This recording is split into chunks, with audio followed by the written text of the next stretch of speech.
Assalamualaikum warahmatullahi ta'ala wabarakatuhu. Isang kwentong pag-ibig o ito'y tinatawag na qadar. May 2 taong nagmamahalan, si Abdullah at Muslima. Si Abdullah ay isang anak na masunurin, malaki ang takot sa Allah subhanahu wa ta'ala, at si Muslima ay isang simpleng babae na may pangarap, ngunit wala sa kanya ang agama. Mahal na mahal ni Muslima si Abdullah at ganun din naman si Abdullah. Sa kabila ng di pagsunod ni Muslima sa mga gawaing Muslima, isang araw pumunta si Muslima sa mahad para bisitahin si Abdullah. Nakita niyang kasama ni Abdullah ang parents nito. Tinanong ni Muslima, Abdullah, bakit di ka na nag-reply sa mga text at di mo na sinasagot mga tawag ko, sabi ni Muslima. Sinabi naman ni Abdullah, umuwi ka na muna, tatawagan lang kita.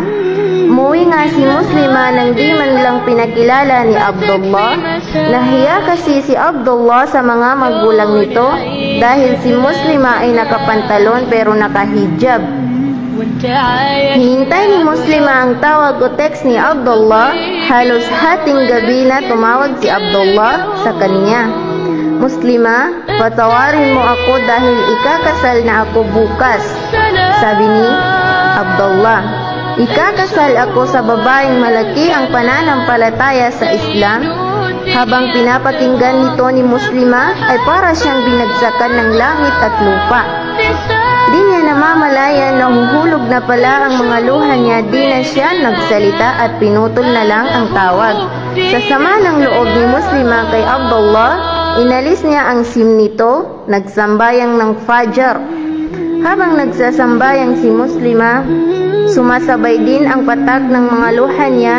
Naisip niyang kaya nawala si Abdullah sa kanya ay dahil nakalimutan niyang magpasalamat at manalangin sa Allah subhanahu wa ta'ala. Kinaumagahan, sinabi ni Muslima sa kanyang mga magulang, Umi, Abi, mag-aral ako ng turil. Nagulat ang mga magulang niya sa narinig nila dahil matagal nang pinapangarap ng mga magulang nito na magbago na siya. Dahil na din sa tuwa ng mga magulang nito ay pumayag sila. Pumasok siya sa turil kung saan 4 na taon niyang natapos ito. At dahil magaling si Muslima ay isa siyang napili makapunta sa Saudi. Nag-aral siya ng 5 taon doon at tuluyan na niyang nakalimutan si Abdullah, ang lalaking labis niyang minahal. Samantalang si Abdullah naman ay di natuloy ang kanyang kasal. Dahil sa mahal niya si Muslima, labis ang sising niya kung bakit di niya ipinaglaban ang babaeng nilalaman ng kanyang puso. Hinanap niya si Muslima, pinuntahan niya ang bahay nila ngunit ito ay nakasarado at nakakandado. Tinawag niya ang mga kapitbahay nila, Muslima, at sinabi, si Muslima ay wala na dito. Umalis na sila, balita namin ay sa Cotabato na sila naninirahan. Dahil sa mga narinig ni Abdullah ay nagpasya siyang ipagpatuloy ang pag-aaral sa ibang bansa. After 5 years, alhamdulillah natapos ni Muslima ang pag-aaral, naging alima na siya, umuwi siyang masayang-masaya dahil sa wakas natupad na din niya ang pangarap ng kanyang mga magulang at ang kanyang pangarap. Samantalang si Abdullah ay ganun din, nakapagtapos siya dahil sa labis na pagsisisi sa sarili sa paggawala ng babaeng nilalaman ng kanyang puso. Pag-uwi ni Abdullah sa kanyang mga magulang at nagkaroon ng piging sa kanilang bahay. Lahat ng kamag-anak nito ay naroon dahil si Abdullah ay kaysa isang anak na lalaki. Binibiro nila ito na bakit di pa daw siya mag-asawa, nakuha naman daw niya pangarap niya. Ang tanging sinabi lang niya ay di pa dumating ang babaeng para sa akin. Nagsalita ang tita ni Abdullah, which is pinsan naman ni Muslima. Abdullah, may kakilala akong babae kagagaling lang din galing Saudi. Lahat ng katangian ng babae ay nasa kanya na. Ngumiti lang si Abdullah sa sinabi ng kanyang tita at yun nga binisita ng mga magulang ni Abdullah si Muslima at dahil sa 10 taon na ang nakalipas ay di na nakilala ni Muslima na ito palang nga bisita ay mga magulang ni Abdullah. Madaling nagkaintindihan ang mga magulang nila, Abdullah at Muslima.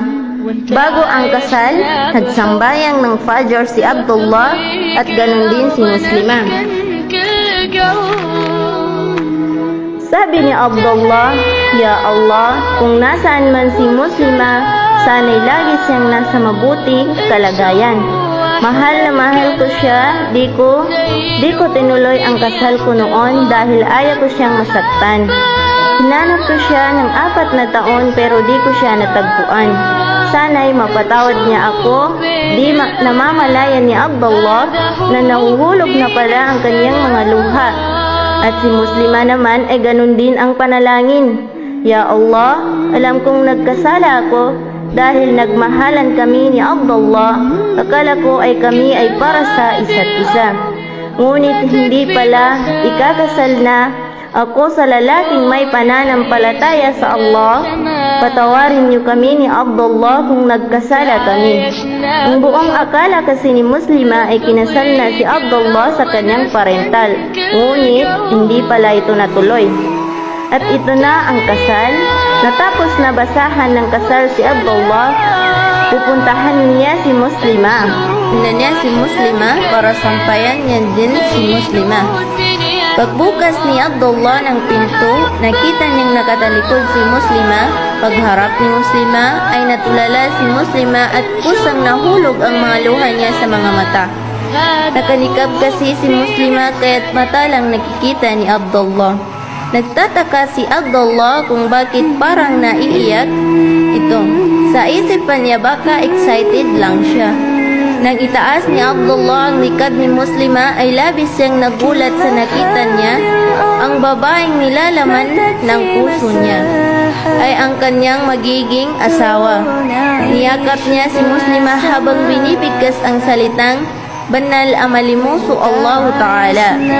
Nagtaka ang mga tao bakit sila naiyak pareho. Ang pagkatapos nilang mahimasmasan ay kinuwento nila ang kanilang nakaraan.